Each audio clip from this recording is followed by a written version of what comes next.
Okay, so we're here live talking about the full moon in Pisces that is coming up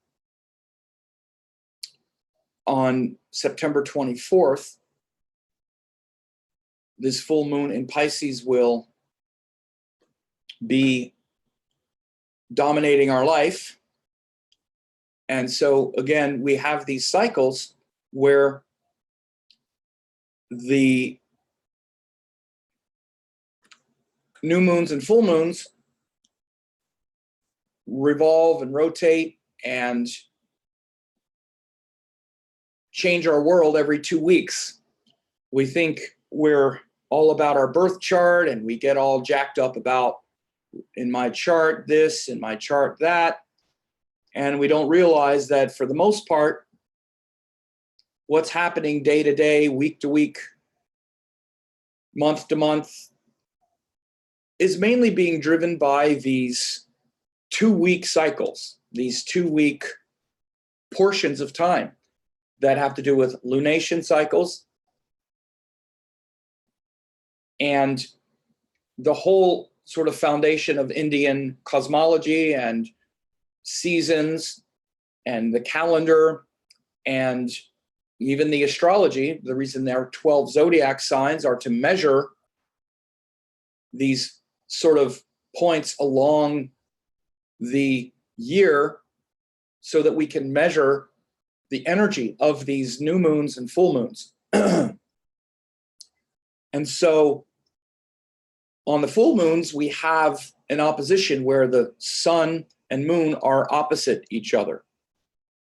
And so it brings in this contrast, this harmony of energy, this harmonizing principle, as we see on September 24th, the sun is here, and then opposite that is the moon. The sun is here in Virgo, and the moon is opposite in Pisces. And so these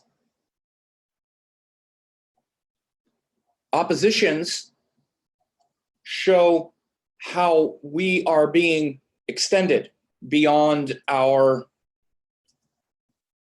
comfort zone. The sun and moon come together and it creates a cycle, and then 2 weeks later there's this opposition, and we have to look at this polarity, this polarizing. You want to understand that,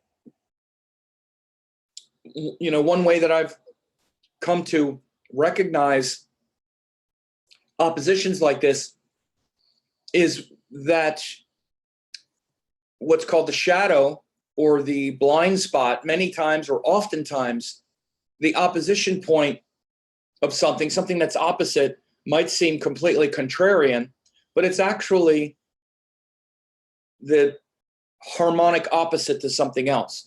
So we certainly see this in, and it kind of represents a shadow. Like when the light comes out, we see the thing and then we see its shadow behind it.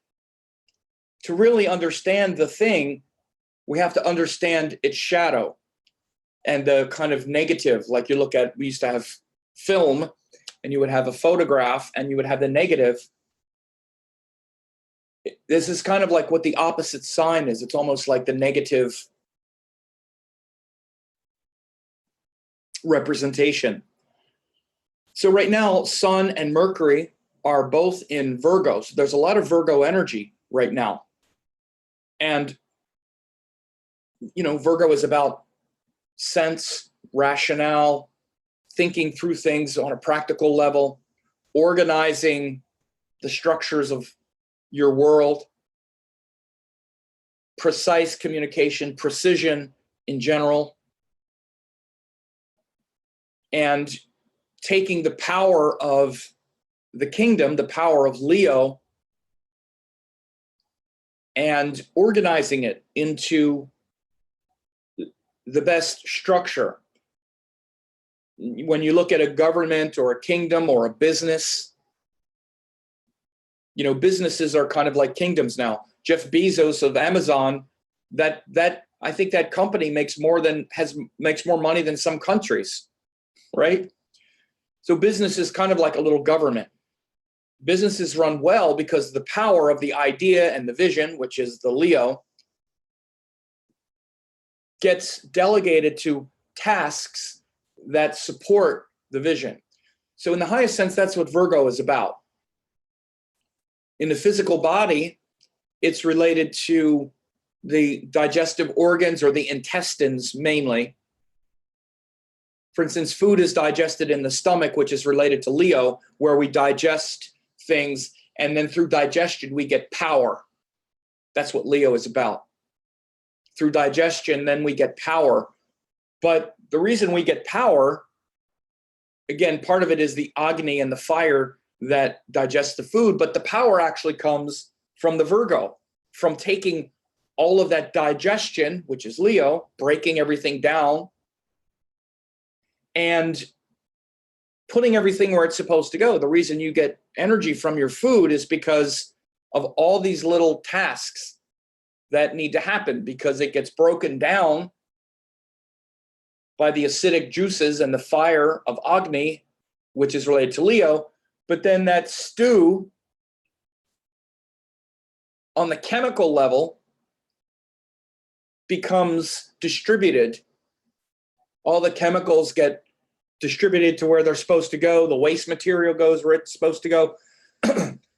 And these quadrillion functions per second take place with absolute precision. Look at how precisely your body works, right? Everything just kind of happens. You just eat your food and enjoy it, and your body knows what to do. Your body just keeps breathing. All these little details in life. The precision of those is the nature of Virgo, all those precise tasks. Right now, it's a really, really important Virgo time because the sun is there. Mercury is also there. But what can happen with Virgo energy is we can get very attached to the world. Again, because we have a big ego, we think we're doing things that are really important. And we are, but in our own little kingdom, like I'm surrounded by papers and stuff everywhere that helps me, let's say, run my kingdom, run my life, let's say, run my business. And because I'm able to do that with some efficiency, and I think I'm great, like I have this big ego about how great I am because I can,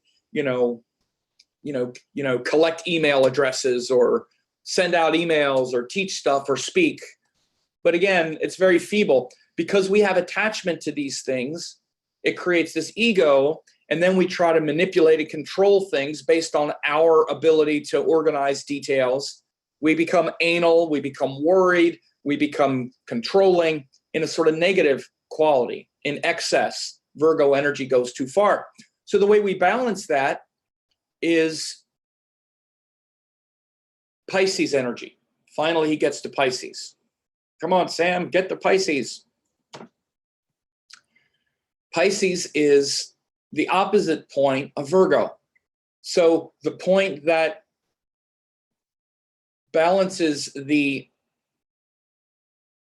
potential anal quality of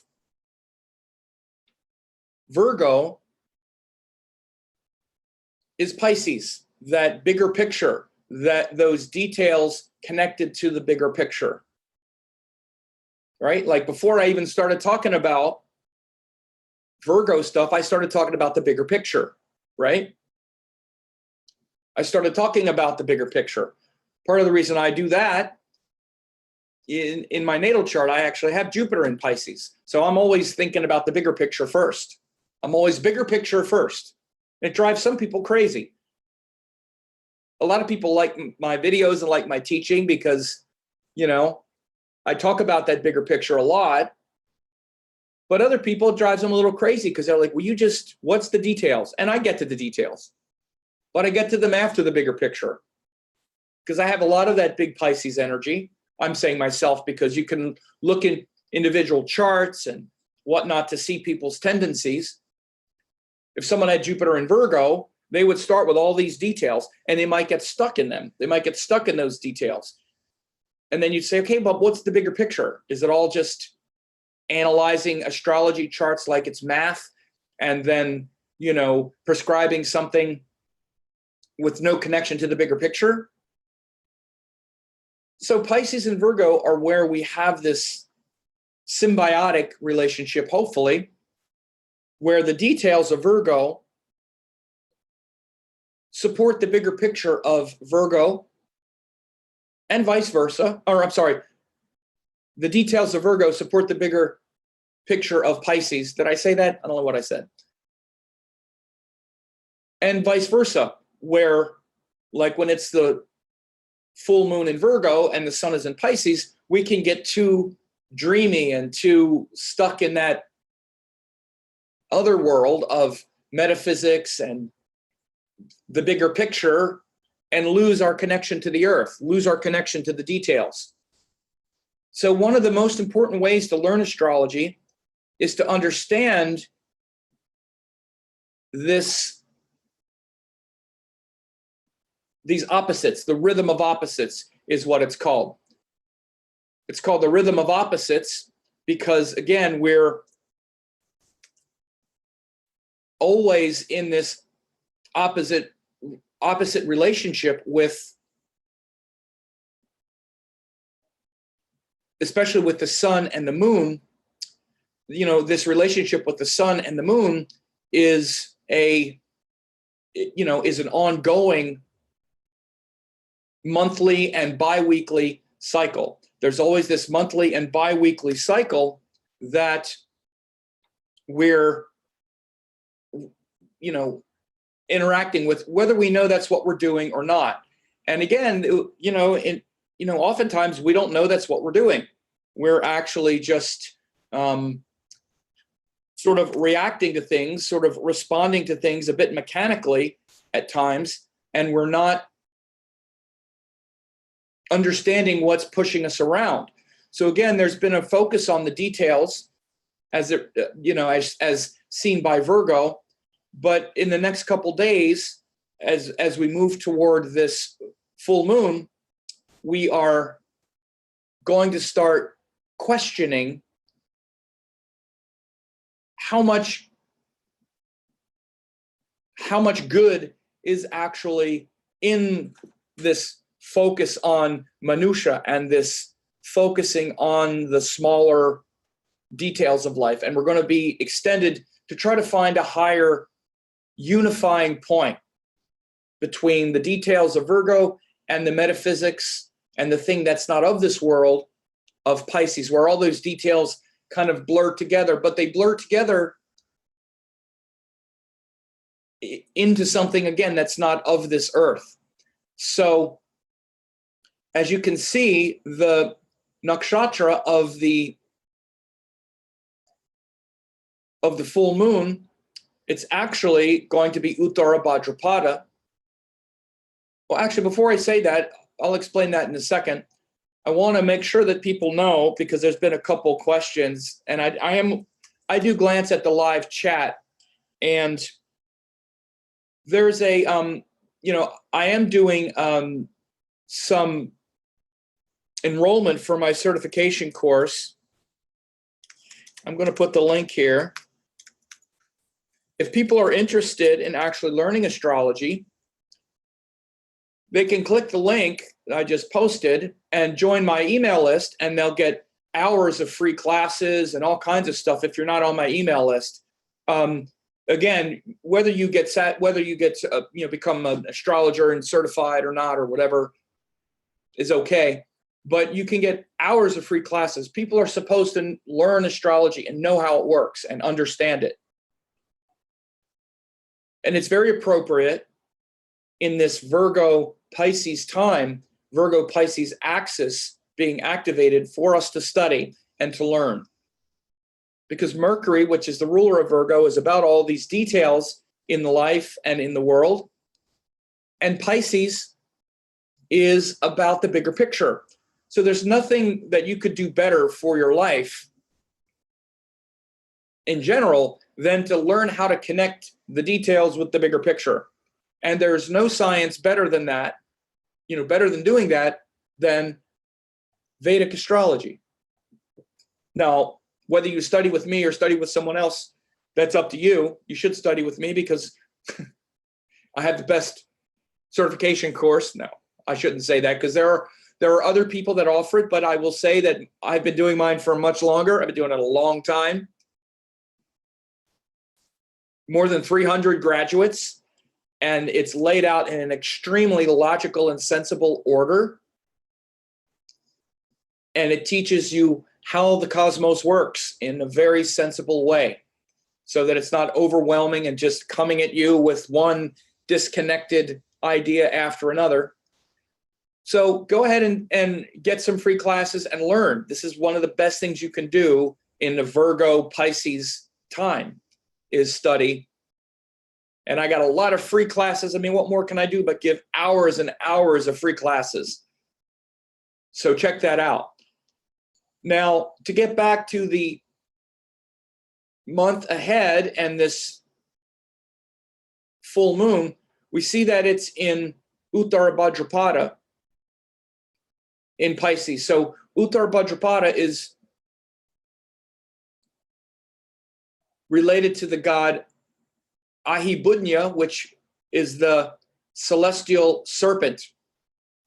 And the celestial serpent is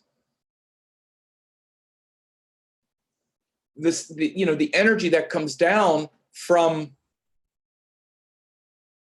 the sky, and the not just the physical sky, but the metaphysical sky, again, because we're talking about Pisces, and it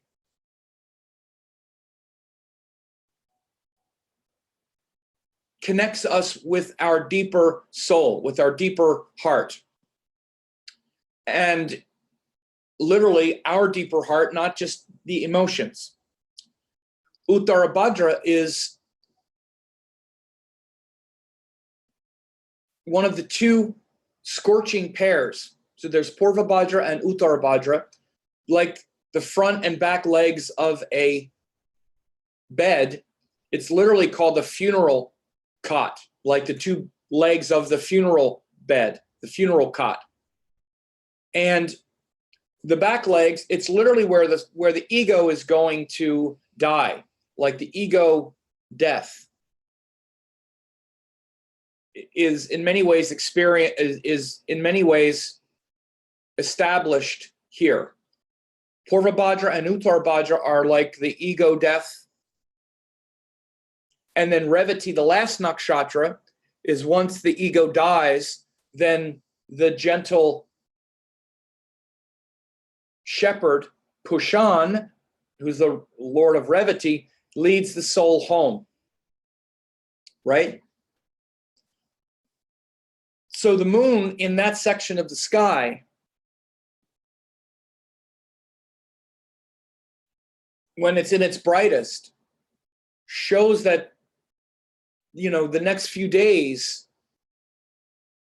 from now, I'm recording this on September 20th, through like the 24th, 25th, extremely devotional time to connect with the higher metaphysical purpose, your higher metaphysical purpose in life, and that the surrender and the letting go of the ego, letting go of the desire to control situations, people, and your own mind and thoughts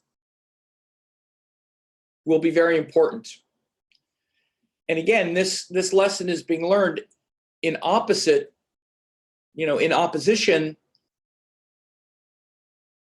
to the Sun, Mercury, and Virgo right now, which is perhaps really wrapped up and really tangled up in a lot of the details of the world. And again, the reason we get tangled up in the details of the world is because we want to take all that power and build a good life for ourselves. And we're supposed to do that. Again, there's nothing wrong with all of it. Actually works fine. The polarizing happens because we don't know ourselves. All of these forces are purely divine in nature. It's not like there's a problem with Virgo energy. There's a problem with our ego. There's no problem with any of the astrological energies. They're all perfect. We're not. Think about it. And you often hear astrologers and metaphysicians, again, they get into polarizing things. They're good ones and bad ones and this and that. There's not a negative quality of anything metaphysical and cosmic if it's true. They're all divine energies. The problem is we're not.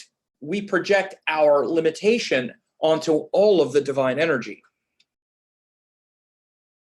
So it's not as if the bad quality of Virgo, there really is no bad quality of Virgo. There's a bad quality of our ego, which polarizes Virgo because we're attached to some external skill we have or idea, something we figured out. So our ego goes, right, that's why I'm so smart. That's why I'm so great, because I figured this thing out. That's the ego. That's not Virgo.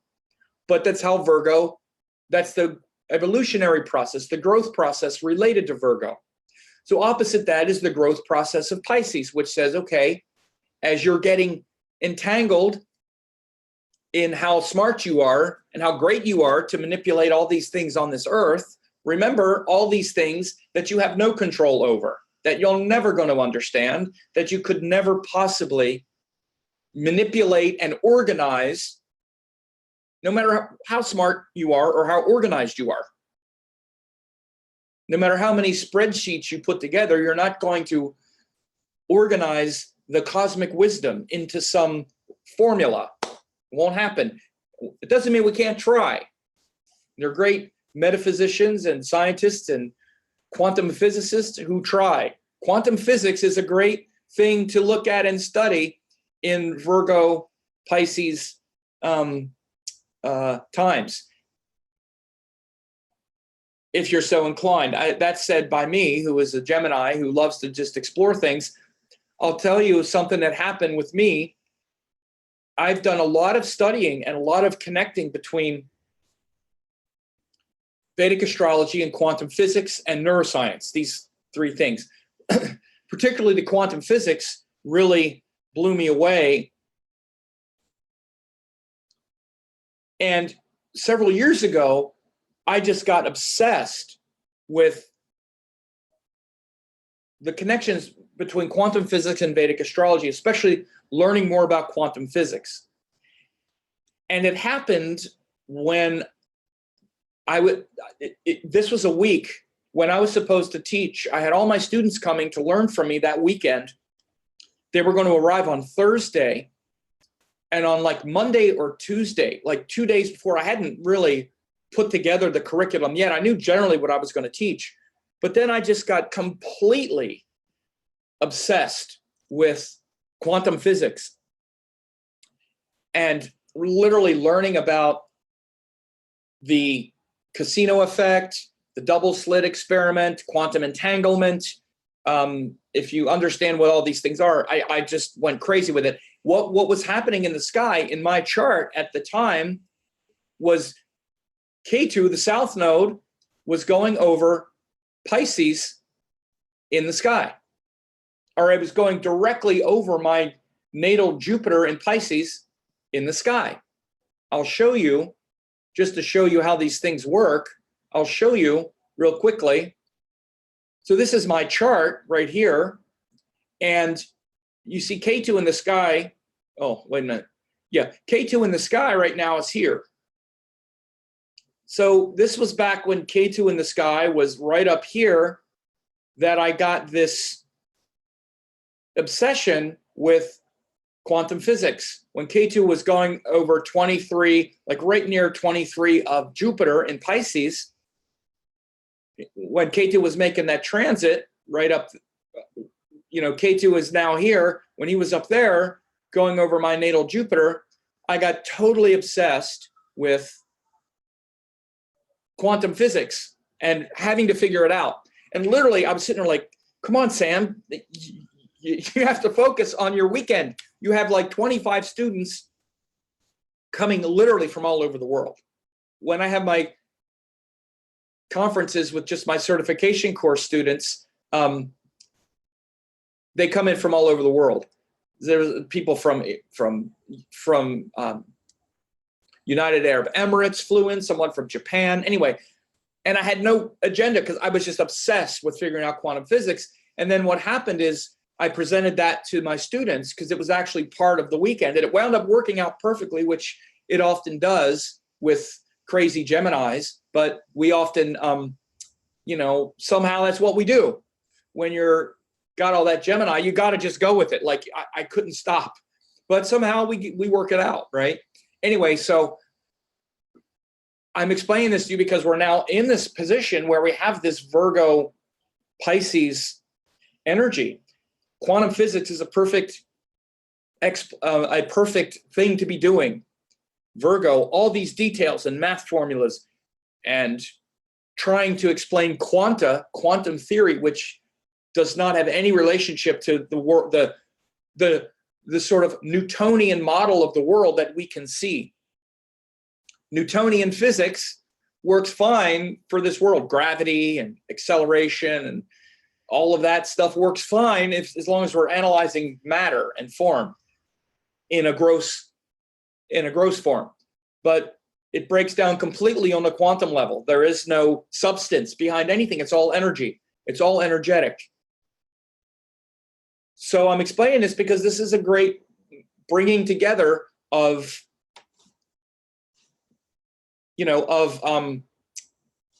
Virgo and Pisces energy. And by the way, so is astrology. This is why I talked about it. And this is why I'm so obsessed with it, because it's very similar. At least a good astrologer should have some kind of love of things like quantum physics or some kind of science, because it's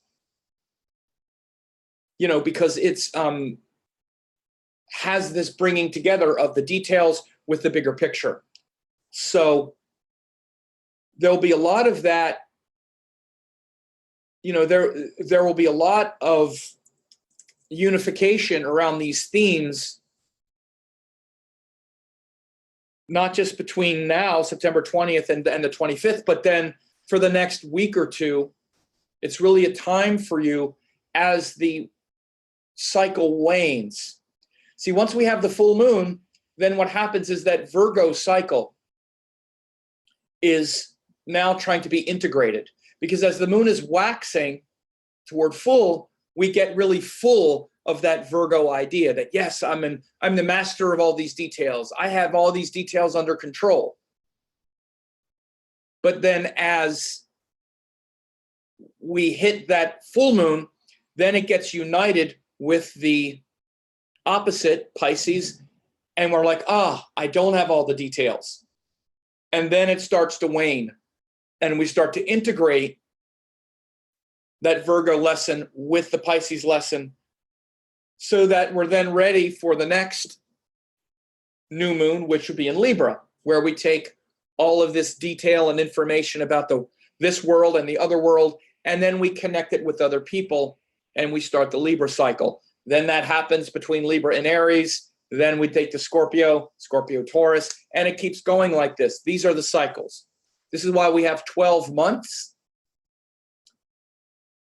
And this is why the zodiac itself, which measures the sky, which measures these lunation cycles, this is why they're broken out into 12 signs or 12 portions of sky, so that we measure those things. The 12 months are connected to the calendar. Again, one Earth revolution around the sun. Within that, there are 12 soli lunar alignments like we're talking about now. Again, this is all connected to the calendar, which has to do with Earth, Sun, and Moon relationship with each other. Calendar is different than the zodiac. Zodiac is how those things were measured. The Orion zodiac is the space that measures celestial phenomena. That's always the way it's been. That was the way it was in ancient India, even ancient Greece, Egypt, the East. So what we now call tropical zodiac didn't come till much later formally, because everything was measured intuitively by the sky itself. And so, again, that's why we use the sidereal zodiac in Vedic astrology, because it's literally measuring these things in relation to the sky. That's what the sky is. That's how all these things are measured. So we have these cycles going. This is why there are 12 portions of the sky, so we can break up the year and measure things. One of the things we measure is the precession of the equinoxes, as they always did. So all this stuff has been known forever, and it was done correctly. So, the other thing is I have, for people who, there are several people here who are members of my astrology training lab, and that's a group where I do these daily forecasts. I do forecasts every day, but on these lunation cycles, I also do a forecast for each of the 12 signs. So this full moon is completely different if you are a Gemini, which for me, it's in my 10th house, than if you're a Capricorn, where it's in your 3rd house. Or you're a Scorpio, where it's in your 5th house. Or you're an Aries, where it's in your 12th house. All of these things are different. So I do a forecast every day. And I also now even have one of my best students, an excellent astrologer himself, Jeff Poole, who I think is still here. Even now, this excellent student of mine, Jeff Poole, writes daily forecast in much greater length, where he brings out the Rashi, the signs and the nakshatra connections to really land this idea of this one holistic zodiac, which has always been used in India. So you can get that as well. Only 50 cents if you want to try that for a 14-day trial, and you get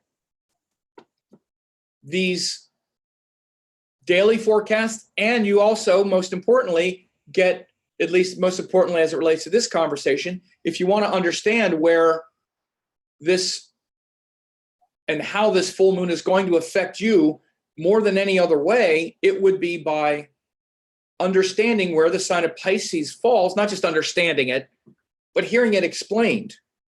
And hearing it explained relative to where the sun is and this Virgo energy, that's really the most important stuff, whether you know it or not. And those who study and follow my work understand, not just follow my work, but make it their work. And this means these intelligent astrology students, they understand that every month, every couple weeks, this is what we're dealing with, much more so than what dasha you're in or what thing in your chart. Again, people come even on these hangouts and start saying, I have this, I'm in this dasha, I have this, what does it mean? It means much less than what I'm describing to you right now, because those things are definitely happening, but the main lessons that you're going to be working on at any given time for a month and for 2-week periods have to do with what I'm describing now. This is how I live my life. Of course, it's important to understand your overall general astrological makeup, cosmic makeup, but day to day, the cycles of your life are being lived in accordance with these sun-moon cycles, whether you know it or not. And again, most people don't know it. That's why most people are out of sync. They're out of alignment. So it's an easy way for you to be in alignment, and you can try it if you're not a member for only 50 cents for 14 days. And you'll see how connected it feels to understand your nature in relationship to these cycles every day. And a few more things about this full moon before I go. We have, again, this nakshatra of Uttarabhadra. It's where the soul, it's where we go deep into the areas of our mind and psyche that are weak. We have to face our mortality. Purva Bhadrapada, the first nakshatra in the scorching pair, gives us that glimpse of what's beyond. It's like a strike of lightning that goes, bam, wow, okay.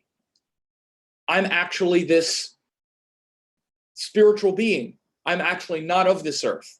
We get that shocking glimpse in the nakshatra of Purva Bhadrapada. And then in Uttara Bhadrapada, we need to take that glimpse and go deeper into it. Because what typically happens is we have a fanatical experience of something, like we have a glimpse. And for instance, in Christianity, it's what one might say is being, born again. I'm born again because I saw God. That's great when someone says, yes, this means I'm born again. But but in the West, we don't really have a way to explain that. We think, okay, now I'm done. Now I believe. Now I'm a believer. I believe in God because I had that glimpse. Nothing wrong with that. In the Eastern sense, though, that glimpse isn't just meant to infuse you with the belief and a certainty of something beyond, which it does, but that certainty in what's beyond is meant to compel you to experience your divine nature, not just believe in a religious symbol. You see? Because in the West, we don't really have a yoga or a mysticism. The point of Christianity and Western religion is to actually believe, is to have faith, which is hard enough. So when we have a glimpse of something that's beyond, many Christians or in the West, they say, oh, that proves. So now I know there's God. I know it because I've had that glimpse. In the East, we can also just be religious about it and say, yes, I know, I had the glimpse, but that's not the point. The point is to take that glimpse and go deeper into it. That's Uttara Bhadrapada, is to go deeper into that, is to go into the depth. The lightning strike comes in Purva Bhadrapada, something external shocks us into reality that we're not just of this earth. Then the work starts. Then the real metaphysical work starts in Uttara Bhadrapada, which is totally in Pisces. And we have to then sit with all that toxic, all those toxic ideas that we have. And it's hard. It's hard. This is why the rulers of these two nakshatras are called the Rudras. They're two of the 11 Rudras. Ahibudnya and Ajakapada are Rudras, which are the attendants or the teachers or the helpers of Lord Shiva as Rudra, that fierce form of Rudra who comes to kill your ego. So it's two of the Rudras, Ajakapada and Ahibudnya, that inform this scorching pair and that kill the ego to liberate the soul. Again, and then the last nakshatra is Revati. After that happens, then the rest of it is very gentle, and the soul is led home by the shepherd god Pushan in the nakshatra of Revati. So this is deep medicine for these times. For this time and for the next couple weeks. Virgo comes into the picture in a cosmic way because it allows us to organize everything in our world around spiritual liberation. First, correctly understanding these things, correctly understanding the nature of the universe. When we do that, then we can use the organizing power of Virgo to say, only eat this, only eat that much, wake up at this time, do this thing, do that right thing.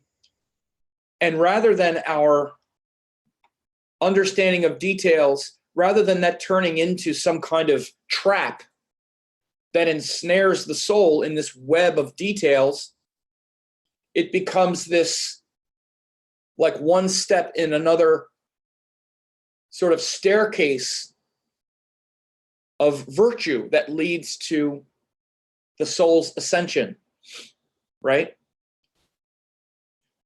And right now with Mercury in Virgo aspecting, you see Mercury, exalted Mercury is aspecting this moon. There's enormous skill and mastery that's brought in this,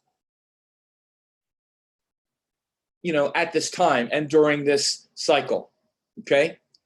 And so that really supports the unfolding of consciousness and this merging of higher awareness and things beyond this earth with all the details of this earth. And the other really important factor, especially what we're seeing right now, is, we have this exact Mars K2 conjunction, and it's,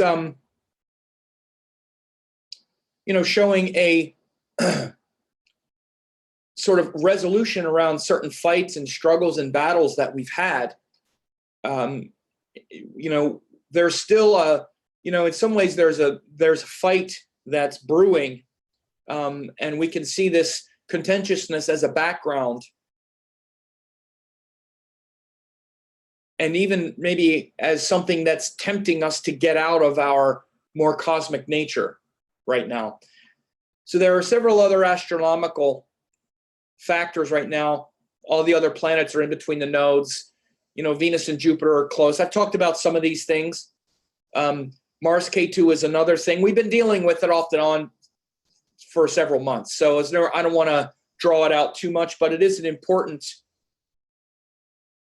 conjunction right now happening in the sky. And we see a certain amount of contentiousness behind everything right now. So I did a whole thing about Saturn and Mars moving direct and the recent updates a couple weeks ago. So I'm going to leave it at that for this discussion. And people that are interested in learning astrology more, again, now is the time to really look into it, because you can also get a lot of free classes, hours of free classes when you join the email list. And there's also the links to register when you do that, that you'll see after you check out the program. And again, if you want to get daily forecasts and to know how this Pisces forecast affects you, you can go here to the Astrology Training Lab. I'm going to be doing the Pisces forecast for all 12 signs probably today or tomorrow. And again, it's very transformative for you to stay in connection with these cycles. They're happening whether you know it or not. You could try it for 2 weeks and listen to me describe them. Listen to me describe your sign. Go back and listen to the ones from the past and stay in alignment and stay attuned to these things. Whether you know it or not, these are the things that are affecting you the most every day, your emotional mind, your emotional state. This is why they studied this thing, and that's why they codified it into what's called the Panchanga, because they knew that these were the things that we really needed to pay attention to every day. It also shows the certain energy of each day, energetic potential of each day. I have some guest columnists as well that really add a lot of value. So you're invited to check that out as well. So have a good day and be in touch.